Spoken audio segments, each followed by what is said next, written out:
وبركاته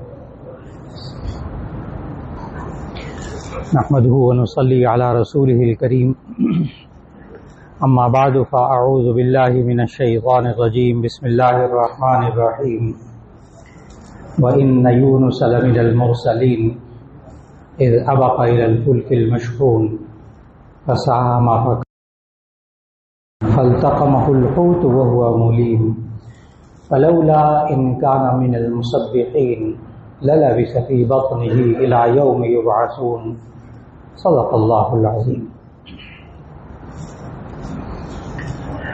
اللہ رب العزت نے ہمیں جن باتوں پر ایمان لانے کا حکم دیا ہے ان باتوں کو ہم جب تفصیلی ایمان کے کلمات کہتے ہیں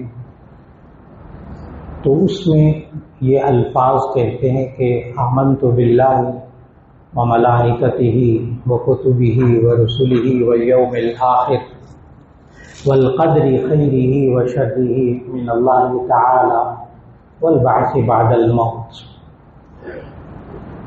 جس کا ترجمہ یہ ہے کہ میں اللہ پر ایمان لایا، اس کے فرشتوں پر ایمان لایا، آسمانی کتابوں پر ایمان لایا، رسولوں پر ایمان لایا اللہ کے، اور آخرت پر ایمان لایا، اور اس کے ساتھ ساتھ والقدر خیرہ وشرہ من اللہ تعالی، اچھی اور بری تقدیر یہ اللہ کی طرف سے ہے، یہ ہمارا ایمان۔ آج یہ انسان جب معاشرے میں رہتا ہے، گھر میں، کاروبار میں، اداروں میں، رشتہ داروں میں، اپنے بیوی بچوں میں، کبھی اس کے اوپر اچھے حالات آتے ہیں، کبھی برے حالات آتے ہیں، کبھی پریشانی ہوتی ہے، کبھی بہت خوشی ہوتی ہے۔ اس انسان کو یہ ایمان رکھنا چاہیے کہ یہ اچھے اور برے حالات اللہ ہی کی طرف سے آتے ہیں۔ بس صرف سمجھنے کی بات یہ ہے کہ اس میں انسان کو اچھے حالات میں کیا کرنا چاہیے، برے حالات میں کیا کرنا چاہیے۔ اچھے حالات آئیں تو اس میں یہ انسان اللہ کا شکر ادا کرے اور اللہ کی نافرمانی سے بچے، کہیں وہ اچھے حالات کو اللہ بدل کر برے حالات میں نہ تبدیل کر دے، اس کی فکر کرنی چاہیے اس انسان کو۔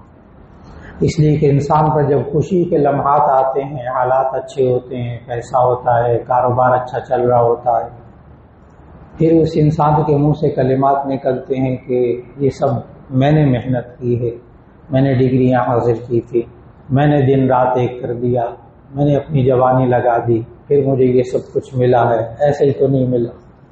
بیچ میں اللہ کا نام بھی نہیں ہوتا کہ کوئی دینے والا بھی ہے، کوئی اچھے حالات کو پیدا کرنے والا بھی ہے۔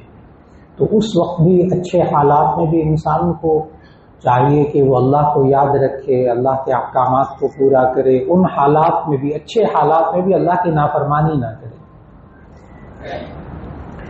اور اگر برے حالات آ جائیں تو پھر اس انسان کو سوچنا ہوتا ہے، بیماریاں آ گئیں، بچوں کی طرف سے تکالیف آ گئیں، بچیوں کی شادیاں کر دی، ان کی طرف سے تکالیف آ گئیں، رشتے کرتے وقت بچے بچیاں جوان ہیں، پھر تکالیف ہیں، بیوی بچوں کی طرف سے تکالیف، کبھی شوہر بیمار، کبھی بیوی بیمار، کبھی رشتہ داروں میں مسائل پیدا ہوتے ہیں، کبھی کاروبار میں مسائل پیدا ہوتے ہیں، کبھی دفاتر میں مسائل پیدا ہوتے ہیں، جہاں انسان روزگار کماتا ہے وہاں پیچیدگیاں پیدا ہوتی ہیں، نقصانات ہوتے ہیں۔ اس انسان کو پھر یہ دیکھنا چاہیے کہ میرے اعمال اللہ اور اس کے رسول صلی اللہ علیہ وسلم کے حکم کے مطابق ہیں یا نہیں۔ اب اس انسان کو کیا کرنا چاہیے ان حالات میں؟ سب سے پہلے یہ دیکھنا چاہیے کہ میرے اعمال، میرے کام، میری 24 گھنٹے کی زندگی کیا اللہ اور اس کے رسول صلی اللہ علیہ وسلم کے حکم کے مطابق ہے یا نہیں۔ اگر ان کے حکم کے مطابق ہے تو ایسی صورت میں یہ آزمائش ہے اور یہ اللہ کی طرف سے ہے، اللہ اس پر درجات بلند کرے گا، اس پر یہ انسان صبر کرے گا۔ اور اگر یہ انسان کے برے اعمال تھے، اللہ اور اس کے رسول صلی اللہ علیہ وسلم کی نافرمانیاں تھیں، اس کی زندگی میں گناہ بھرے ہوئے تھے، پھر ایسے پیچیدہ مشکل حالات آ گئے تو ایسی صورت کے اندر یہ پریشانیاں آ گئیں، یہ رزق کی تنگی آ گئی، تو اس انسان کو پھر ان اعمال سے توبہ اور استغفار کر لینی چاہیے۔ اب یہ اس کے لیے دنیا کے اندر بھی عذاب ہے اور آخرت کے اندر بھی عذاب ہے۔ یہ آخرت کا عذاب اور دنیا کا عذاب دونوں ٹل سکتے ہیں توبہ اور استغفار سے۔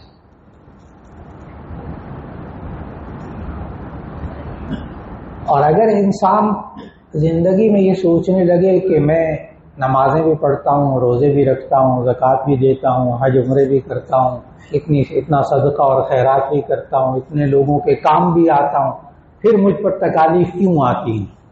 یہاں انسان بہت الجھتا ہے، یہ انسان بہت الجھتا ہے۔ میں نے تو زندگی میں کبھی اللہ اور اس کے رسول کی اس طرح نافرمانی نہیں کی، ہو بھی گئی کہ توبہ اور استغفار کر لیا میں نے، پھر یہ باوجود میرے اتنے اچھے ہونے کے، اتنے اچھے اعمال ہونے کے تکالیف کیوں آتی ہیں؟ کیا میں ایک ناکام انسان ہوں؟ کیا ہم معاشرے کے اندر کسی انسان کو دیکھیں کہ اس پر تکلیفیں آ رہی ہیں تو کیا وہ ناکام انسان ہے؟ یا ایک انسان دنیا میں نعمتوں میں خوب کھیل رہا ہے تو وہ کامیاب انسان ہے؟ اس تصور کو سمجھنے کے لیے ہمیں قرآن مجید کا مطالعہ کرنا پڑے گا۔ قرآن مجید میں، پورے قرآن مجید کے اندر کہیں اللہ نے یہ گارنٹی نہیں دی، کوئی آیت کوئی حدیث نہیں ہے کہ اگر تم نیک کام کرو گے 100% تمہاری زندگی اللہ اور اس کے رسول صلی اللہ علیہ وسلم کے حکم کے مطابق ہوگی تو تمہیں بخار بھی نہیں ہوگا، تمہارا کانٹا بھی نہیں چبھے گا، تمہیں تکلیفیں کوئی نہیں آئیں گی، اور تم بڑے عیش و آرام سے دنیا میں زندگی بسر کرو گے، اور تمہیں رزق بھی خوب کھلا ملے گا، تمہارے بیوی بچے بھی بیمار نہیں ہوں گے، اور تمہیں کوئی تکلیف نہیں پہنچے گی۔ یہ گارنٹی تو قرآن اور حدیث میں کہیں آپ کو نہیں ملے گی کہ اگر انسان کے اعمال 100% درست ہو جائیں تو اس انسان کو دنیا میں کوئی تکلیف نہیں ہوگی، اس کی گارنٹی قرآن میں نہیں ہے۔ ہاں، اس کی گارنٹی قرآن میں ہے کہ اگر یہ انسان اپنے اعمال کو اللہ اور اس کے رسول صلی اللہ علیہ وسلم کے حکم کے مطابق کر لے، آخرت میں اس کو کوئی غم اور فکر نہیں ہوگا، آخرت میں کوئی تکلیف نہیں ہوگی۔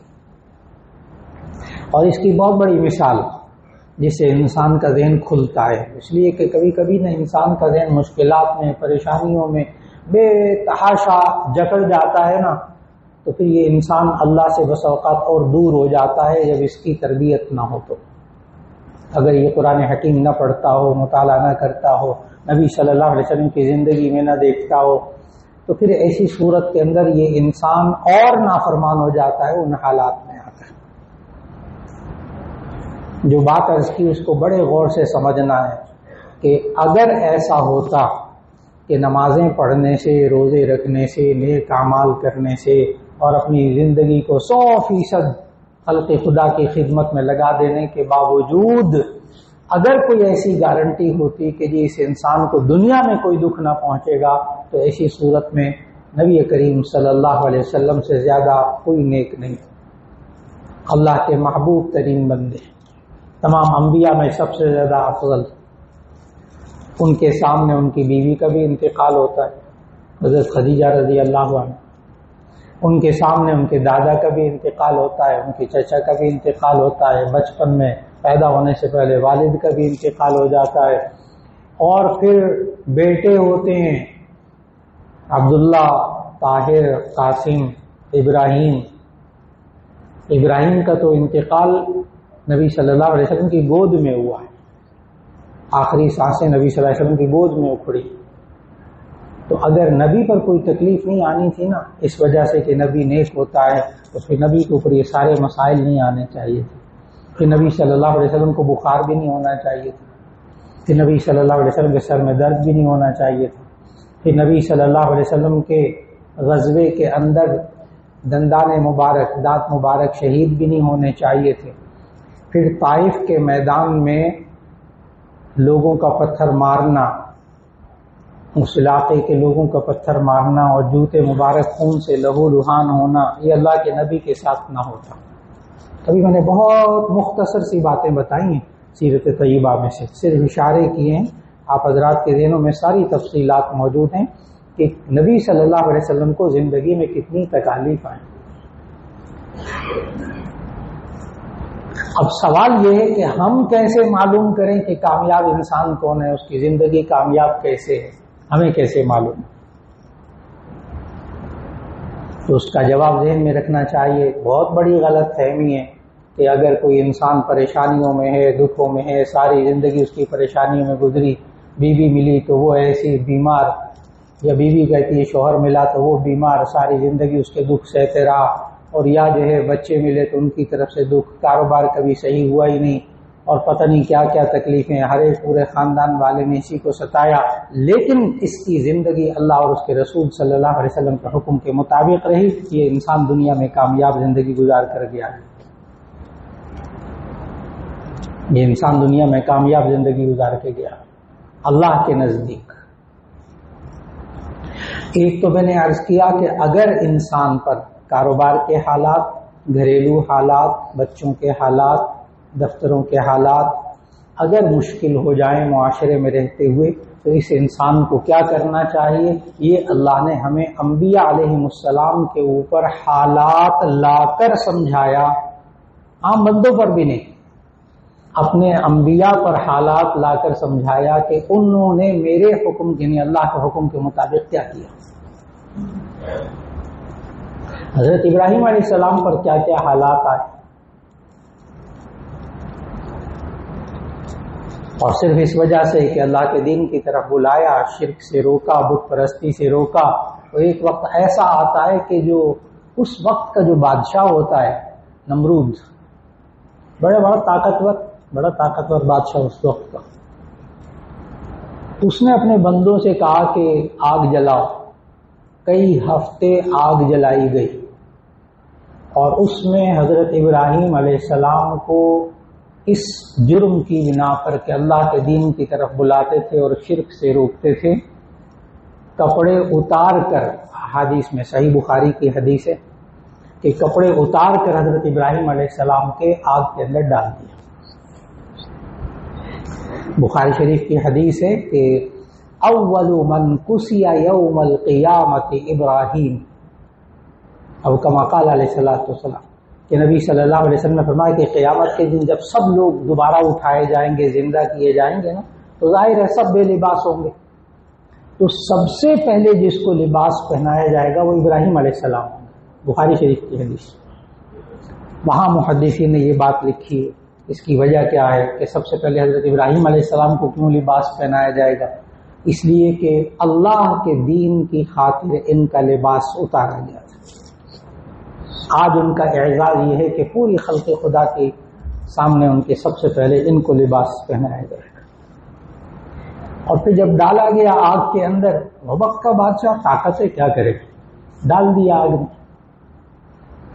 اب وہاں آگ کے اندر کئی دن تک وہ آگ میں رہے۔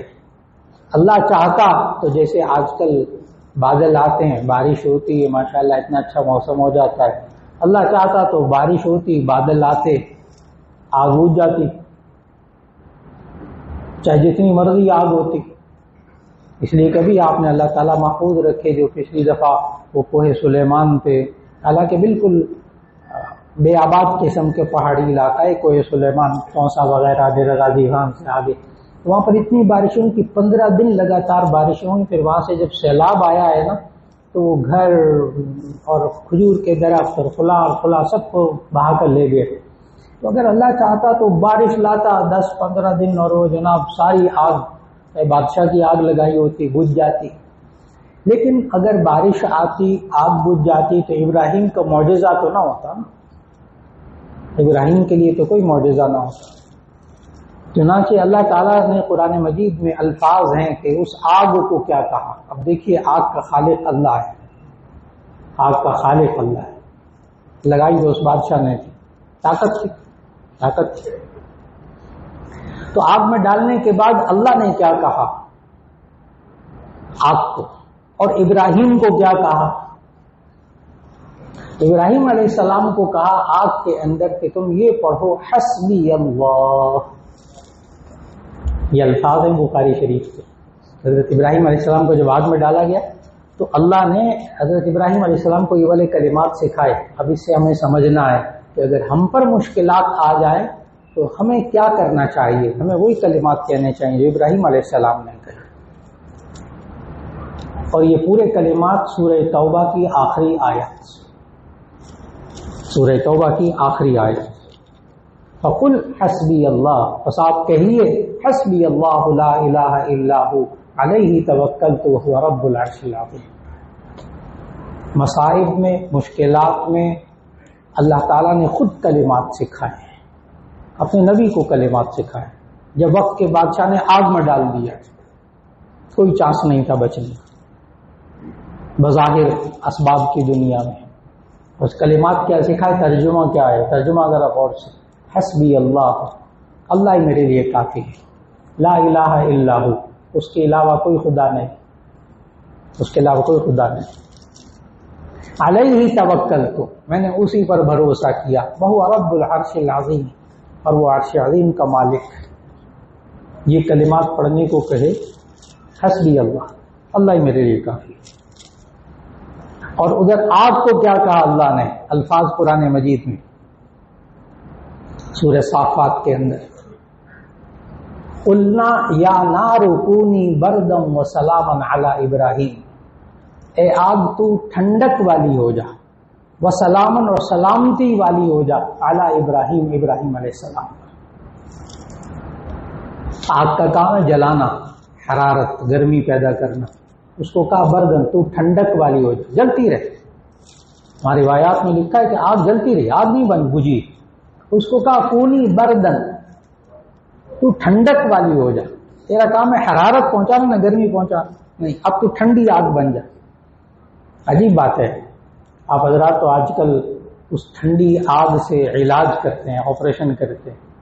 یہ جو لیزر ہے، لیزر، ٹھنڈی آگ اور کیا ہے، ٹھنڈے شعلے، ٹھنڈی آگ، جیسے بڑے بڑے آپریشن کیے جاتے ہیں آج کل. اللہ نے اس آگ کو بھی کیا کہا تھا، تو جلتی رہے، لیکن تیرا کام جلانا ہے نا، تو ٹھنڈک والی ہو جا. وسلامن، اور تیرا کام ہے تباہی پھیرنا، سلامن علی ابراہیم، تو ابراہیم پر سلامتی والی ہو جا. آگ جلتی رہی. ابراہیم علیہ السلام کو اللہ تعالیٰ نے اس جلتی ہوئی آگ میں سے نکالا. آگ جلتی رہی، ابراہیم کو تکلیف نہیں ہوئی. کب؟ جبکہ انسان مشکل حالات میں بھی اللہ کا کہنا مان کر چلتا ہے. بس کتنی سی بات سمجھنے کی، مشکل حالات میں بھی اللہ کا کہنا مان کے چل. اس وقت بھی اللہ کی نافرمانی نہ ہونے پائے، اس وقت بھی یہ کلمات پڑھے. پھر اللہ نے ایک اور جگہ جو شروع میں نے آیت تلاوت کی، یونس علیہ السلام،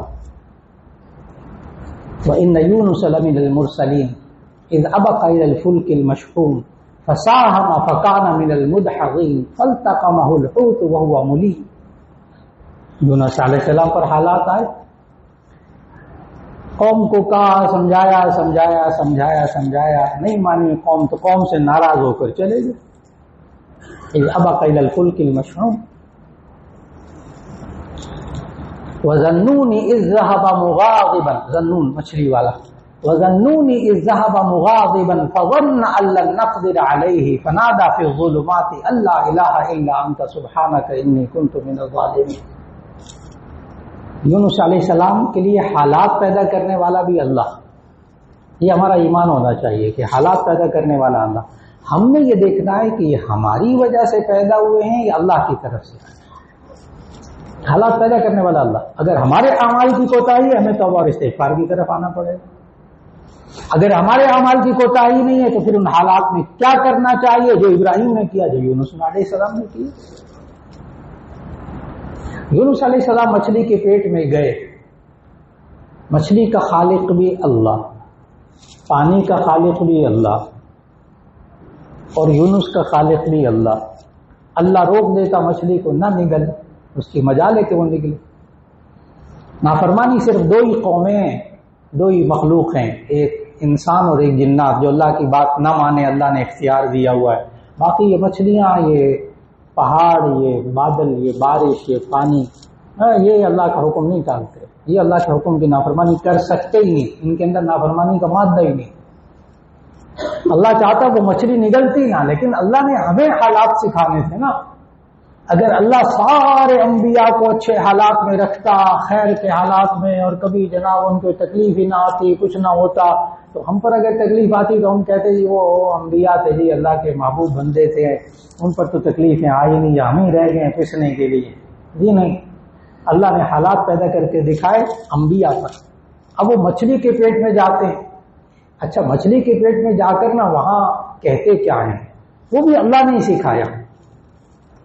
ونادى في الظلمات، ان اندھیری مچھلی کے اندر جا کر اندھیرے تاریکیوں کے اندر اس نے اللہ کو پکارا، اور پتہ ہے کیا کہا؟ یہ نہیں کہا اے اللہ دیکھ میں تیرا نبی ہوں، تیرا اتنا نیک بندہ ہوں، اتنے نمازیں پڑھتا ہوں، اتنے روزے رکھتا ہوں، دیکھ میں اس اندھیرے میں آ گیا ہوں تکلیفوں، میں نے تیرا کیا بگاڑا ہے؟ یہ ہمارے الفاظ ہوتے ہیں جب مشکل میں آتے ہیں، یہ الفاظ ہوتے ہیں۔ ہم سب کچھ تو نیک کام کرتے ہیں، ہمارے اوپر ہی آنی چاہیے مصیبتیں ساری۔ نہیں، یہ کلمات نہیں کہے، کچھ اور کہا، اور اللہ ہی نے وہ کلمات سکھائے۔ ونادى في الظلمات، یونس علیہ السلام مچھلی کے پیٹ میں پکارا انہوں نے اندھیروں کے اندر، لا الہ الا انت سبحانک انی کنت من الظالمین۔ ترجمہ غور سے سنیے گا، لا الہ الا انت، اے اللہ تیرے سوا کوئی معبود نہیں، کوئی خدا نہیں، سبحانک تیری ذات ہر عیب سے پاک ہے، انی کنت من الظالمین، بے شک میں ظلم کرنے والوں میں سے تھا۔ نبی کہہ رہا ہے، اللہ نے سکھا ہے انی کنت من الظالمین، میں ظلم کرنے والوں میں سے تھا۔ اور ہمارے ہاں کیا ہوتا ہے جب انسان مشکل حالات آتے ہیں نا تو اس وقت بلیم گیم شروع ہو جاتی ہے، ایک دوسرے پر الزامات۔ اس وقت بھی بندہ نہیں بننا، اس وقت بھی اللہ کی طرف نہیں آنا۔ جیسے ایک صاحب میں ابھی حال ہی کی بات ہے بالکل تازہ، ایک جاننے والے بہت ہی قریبی دوست بیچاروں کو شوگر ہو گئی، کوئی دل کی تکلیف بھی ہو گئی۔ اب صبح سے لے کے شام تک بیوی کو پتہ کیا کہتے ہیں، یہ سارا تیری وجہ سے ہوا۔ اللہ کے بندے، ڈاکٹر کے پاس جاؤ، دوائی کھاؤ، پرہیز کرو، ٹھیک ہو جاؤ گے، کنٹرول ہو جائے گا سب کچھ۔ اب وہ صبح سے شام تک بیوی کو تنگ کر رہے، یہ تمہاری وجہ سے مجھے شوگر ہوئی، یہ تمہاری وجہ سے مجھے دل کی تکلیف ہے، صبح شام لگا ہوا ہے۔ وہ بھی بیچاری تنگ، یا اللہ میں نے تو زندگی گزاری، بچے پیدا کیے، بچے جوان ہو گئے، اب یہ عمر کے اس حصے میں پہنچے، اب تکلیفیں ہو رہی ہیں۔ تو ہماری عادت بن گئی ہے یہ کہ مشکل حالات میں بھی اللہ کی طرف رجوع نہیں کرنا، کیا کہنا ہے، کیا کلمات کہنے، پھر خلق خدا کو تکلیف پہنچانا، پھر اللہ کی نافرمانیوں میں جڑے رہنا۔ یہ بڑی محرومی کی بات ہے، بڑی محرومی کی بات ہے کہ مشکلات میں انسان ہو، پھر اس کے بعد پھر وہی الزامات، وہ ایک دوسرے کو برا بھلا کہہ رہے ہیں، وہ ایک دوسرے کو تمہاری وجہ سے ہوا۔ بچوں کو کہتے ہیں یہ تمہاری وجہ سے ہوا، بچے باپ کو کہتے ہیں کوئی بات ہو جاتی ہے تمہاری وجہ سے ہوا۔ نہیں، اللہ نے کیا سمجھا، لا الہ الا انت سبحانک انی کنت من الظالمین، یہ کلمات کہو کہ اللہ تیرے سوا کوئی معبود نہیں، مجھ سے کوتاہی ہوگی، میں بڑا ظلم کرنے والے میں سے۔ پھر پتہ کیا ہوا، اللہ نے آگے کیا کہا، اللہ نے آگے کہا ہے فنجیناہ من الغم، فنجیناہ من الغم وکذالک ننجی المؤمنین، اسی طرح ہم نے نجیناہ من الغم، ہم نے یونس علیہ السلام کو اس غم سے نجات دی۔ یہاں تک بات ہو گئی۔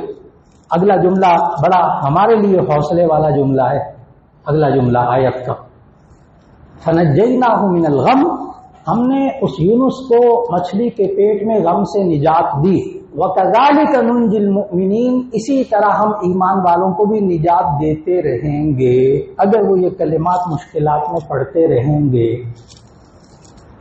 رجوع الی اللہ، رجوع الی اللہ، مشکل حالات میں چاہے جتنے مرضی آ جائیں، اس وقت بھی انسان اللہ کی نافرمانی سے باز آ جائے، اس وقت بھی خلق خدا کو تکلیفیں نہ پہنچائے، اس وقت بھی یہ انسان اللہ کے حکم کو مان کر چلنے والا بن جائے، گناہوں سے بچنے والا بن جائے۔ اور اگر اب آخر میں آیت قرآن مجید کی ایک سنانے لگا ہوں، صرف ترجمہ کروں گا، اس کی تشریح کرنے کی ہمت نہیں ہے، اس کی تشریح کرنے کی ہمت نہیں ہے۔ یونس علیہ السلام کے بارے میں الفاظ قرآن مجید کے، اگر یہ انسان مشکل حالات میں اللہ کی طرف رجوع نہ کرے، جو کلمات یونس علیہ السلام کو سکھائے گئے تھے اگر وہ مچھلی کے پیٹ میں نہ پڑھتے، جیسے ہم نہیں پڑھتے مشکل حالات میں، اللہ کے بتائے ہوئے کلمات نہیں پڑھتے، تو پھر کیا ہوتا ہے؟ پھر کیا ہوگا؟ اگر نہیں کرتے، ہم نہیں پڑھتے لا الہ الا انت سبحانک، ہم نہیں پڑھتے حسبی اللہ، پھر کیا ہوگا؟ آیت سنانے لگا ہوں، میں نے کہا آیت کا ترجمہ کروں گا کیونکہ نبی کے بارے میں بات اللہ کہہ رہا ہے نا، اس لیے تشریح نہیں، صرف ترجمہ۔ اللہ کہتا ہے فلولا ان کان من المسبحین للبث فی بطنہ الی یوم یبعثون۔ میں نے پھر عرض کیا صرف ترجمہ کر سکتا ہوں اس کا۔ لولا ان کان من المسبحین، اگر وہ یونس مچھلی کے پیٹ میں یہ تسبیح کرنے والا نہ ہوتا، لا الہ الا انت سبحانک انی کنت من الظالمین، لولا ان کان من المسبحین، اگر یہ یونس مچھلی کے پیٹ کے اندر یہ کلمات کہنے والا، تسبیح کرنے والا نہ ہوتا، للبث فی بطنہ الی یوم یبعثون، تو قیامت تک مچھلی کے پیٹ میں رہتا۔ نہ پڑھیں تو اس وقت بھی اللہ کی بات نہ مانے تو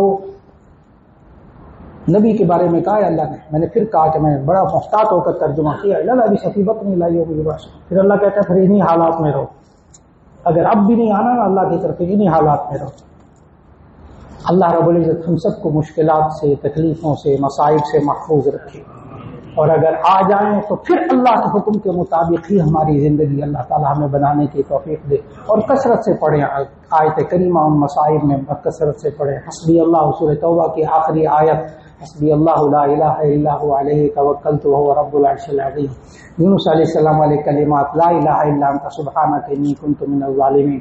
اللہ انسان کا پریشانیوں سے، مالی پریشانیوں سے، گھریلو پریشانیوں سے، بچوں کی پریشانیوں